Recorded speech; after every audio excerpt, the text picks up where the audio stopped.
What's up there, ladies and gents? I ain't got nothing but water right now, so I'm gonna drink some water. Delicious water. So, guys, as I said, I'm gonna soldier on with some Scooby-Doo reviews. And so the first thing we're gonna review is this Scooby-Doo meets the Boo Brothers VHS tape. Be prepared, I go in depth. So let's go ahead and get started here. So, this VHS begins with 3 trailers advertising the following films. Cats and Dogs, Wallace and Gromit shorts, some different Wallace and Gromit shorts, I guess on separate VHS tapes. I didn't pay too much attention to that one, I'll admit. And MVP, Most Valuable Primate. All these kind of look silly. I've seen Cats and Dogs. I've seen a little bit of some Wallace and Gromit stuff, but not a lot. I'd like to see the other two, especially Wallace and Gromit, because I've heard there's some pretty good stuff from Wallace and Gromit if you're a fan of animation, especially claymation. When the film begins, we are treated to a song sung by a ghost haunting Shaggy, Scooby, and Scrappy. This ghost drives the 3 out of the house and home, out of their house and their home, to go on an adventure in which they're to find Shaggy's uncle's home in the deep south, the Beauregard Mansion.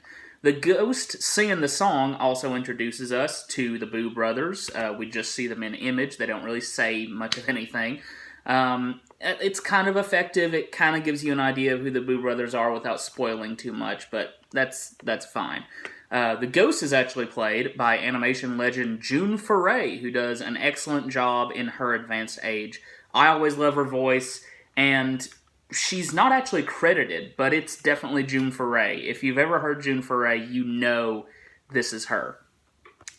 We're going to get into the characters first. So, of course, Casey Kasem plays Shaggy. He does a typically good job of playing the character. However, this movie specifically gives us a different type of Shaggy than we've seen before.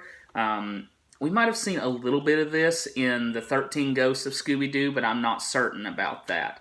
I don't know if this came out before or after 13 Ghosts, but I think this is around the same time, if not maybe a year later. So, anyway, this is not the typical Shaggy that we see, at least in a physical form.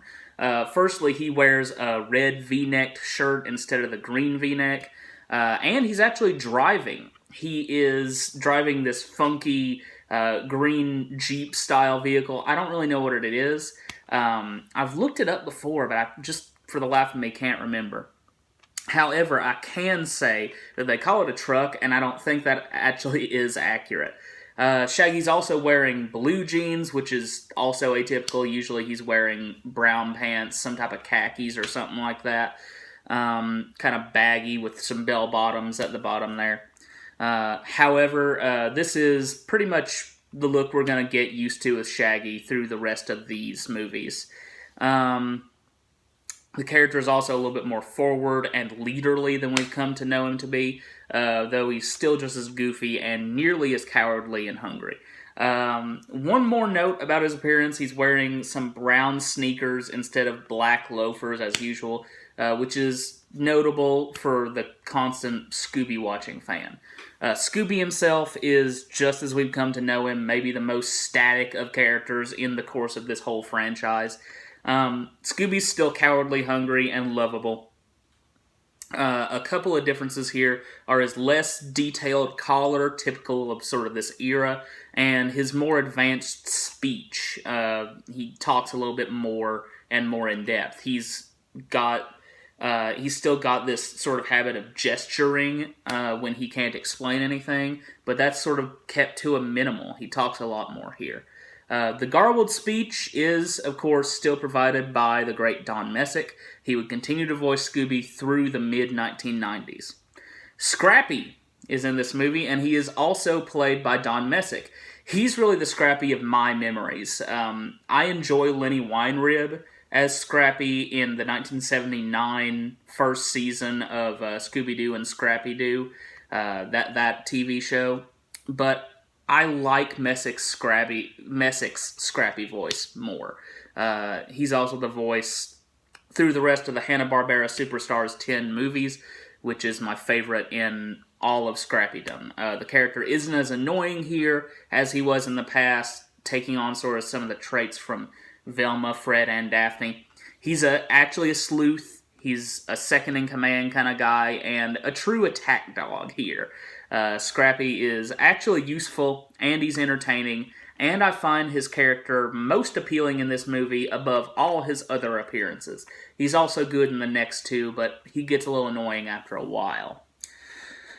I'll go through some of the other characters before I get to the Boo Brothers themselves. First, there's Sheriff Rufus Busby, played by Sorrel Book. Boss Hogg, ladies and gentlemen. He's kind of a combination of Boss Hogg and Roscoe P. Coltrane. Busby's hilarious and one of the high points of the movie. He's kind of threatening in some ways, but he's also just a great addition to the cast of kooky characters. Next, we have a wolf, also played by Don Messick. He's not there for much. Spooky the way he looks, glowing eyes and stuff. Next up, we've got a headless horseman, played by William Calloway, who is actually very creepy. His performance pairs well with the animation, and his appearance, pretty creepy and reminiscent of one of my favorite short stories of all time, The Legend of Sleepy Hollow. Next, we have the ghost of Shaggy's Uncle Beauregard. He's a Southern general reminiscent of sort of Robert E. Lee, but in all gray with glowing yellow eyes. Even his skin is sort of this pallid gray.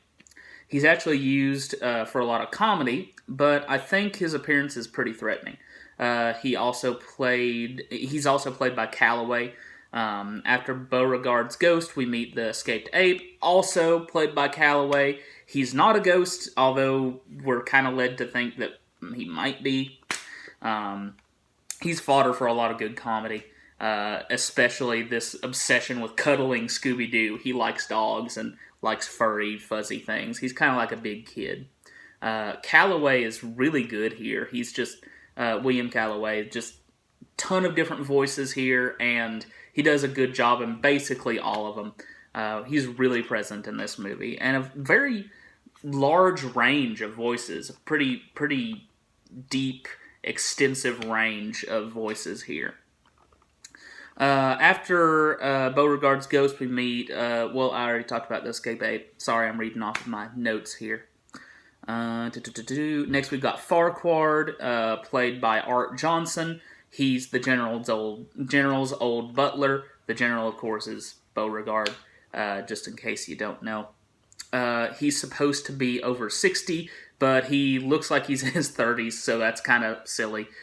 He's pretty entertaining, but he does sometimes seem a little bit pointless. Art Johnson also plays the Skull Ghost, who is pretty good. Not very creepy or threatening, but he's definitely effective as a voice actor. Very nice voice to listen to, especially. Just kind of a nice timbre to his voice, and sort of classing up the joint. Next, we move on to the Boo Brothers themselves.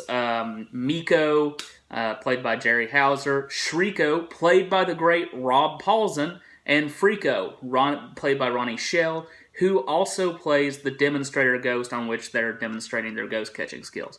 The funniest and most effective actor here is Rob Paulsen, bringing what is, in essence, just sort of this stock character to life. He's hilarious and as good as always. The other two are fine, but they're mainly just copies of the Three Stooges. All of them are, but they're ghostly. So, I like the characters, but they do get grating after a while. Even Rob Paulsen's voice gets grating after a while. However, their gags do often get me, so I have to say there's some funny stuff in here. Especially stuff like, about face. What about my face? It's facing the wrong way. Turn them around, that kind of thing. I think it's funny. I've got kind of a cheesy sense of humor. So, to round out the cast, Paulsen also plays a voice over the radio. Hamilton Camp plays a ghostly laugh. Michael Rye plays the voice of the mayor. Calloway also plays an attic ghost. And then finally, two of the most grating characters in the film, the Scroggins siblings. One is Sadie Mae Scroggins, who's sort of this Daisy Duke character that won't leave Shaggy alone unless he lets her rape him. It's true. And the other is Billy Bob Scroggins, played by William Calloway as well, who wants to murder Shaggy just to continue on this long feud with the Beauregards. Like I said, they're mostly annoying. We also have a bear who shows up a couple times, but he isn't credited. I personally like to imagine that it's one of my favorite actors of all time, Frank Welker, just to have him in the cast. But it's probably either Don Messick or William Calloway, honestly. But almost all these performances are good, but there are a few exceptions. I think I mentioned them pretty well. It's really a so-so movie for voice acting with a few standout performances. As for other notable aspects of the film, I've always thought the music was really good here, composed by Sven Libtak, or something like that. That's how I'm going to pronounce it. Sven Libtak. The score lends a lot of atmosphere and a very sort of 80s feel, especially the main theme played on the saxophone. There's some good synth cues repeated through the film, as well as some good string pieces, some good percussion there.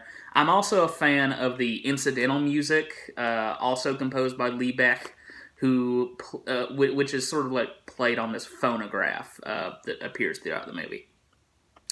Pretty upbeat, catchy, admittedly quite of its time, but I like it. The animation here isn't very good, very much sort of limited animation, Hanna-Barbera stuff, just...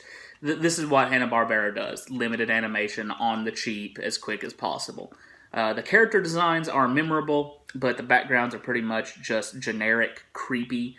This is directed by Paul Summer and Carl Urbano, and it only looks a little bit better than the average HB production.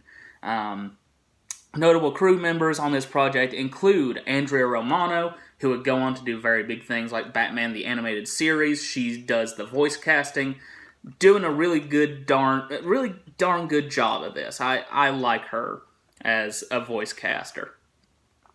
Voice caster, is that the right thing to call her? I don't know. She does the casting. And of course, the Hanna-Barbera family members, Joseph Barbera, William Hanna, and Jane Barbera on the production team. I think this might have been our introduction to Jane Barbera, but I could be wrong about that.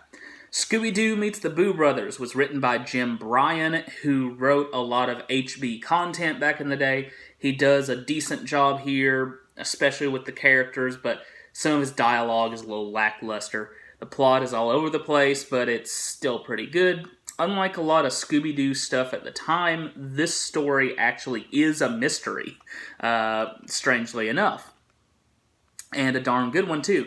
The film is creepy, though a lot of that has to go to the animators. Still, the characters were written by Ryan, so we have to give him something. The atmosphere, let's see here, get my phone into low power mode. Atmosphere is really good here. And let's see here. We got to give Ryan props for that. The twist near the end, spoiler alert, 1, 2, 3, 4, 5, of the sheriff being an imposter of this mustachioed twin brother of his isn't really original, but it gives a depth to Book's performance as a voice actor, kind of highlights the differences between the two characters. The voices actually are somewhat different. The inclusion of a gun in the last couple of sequences is pretty daring and kind of shocking. Well, when this ghost suddenly pulls out a gun, you're pretty surprised. And it's a handgun. I mean, there's a rifle throughout this movie, but it's kind of this old style muzzle-loading rifle. This is a handgun, just pointed straight at Shaggy and Scooby and Scrappy. Pretty scary, jarring stuff. But there's that going in there, and you don't really imagine that to be in such an innocent cartoon like Scooby-Doo. Overall, the script is kind of a mixed bag, but the movie is fun nonetheless. It runs a little long and lags a little in the middle, but by the end, I'm always glad I watched it. VHS tape itself here is in fairly good condition. As you can see on the outside, the box is in pretty darn good condition. I've kept it up pretty well throughout the years. The tape also is in good condition, as you can see.